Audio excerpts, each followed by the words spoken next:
This is Tim here from Your Six Studios. Today in this video I'm going to show you how to send a picture under your messages on your Android phone. So we can just go down to our messenger, our messages right here, and just tap on this and then go to someone's name.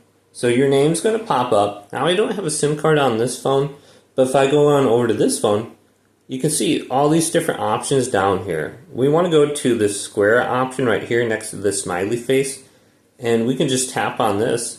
And it's going to bring us to our gallery where we can send a picture or take a picture. So I can just tap a picture under here and you can see this picture's on here now, and I can go to send right here, and that's going to send it to that individual you have on the top right there.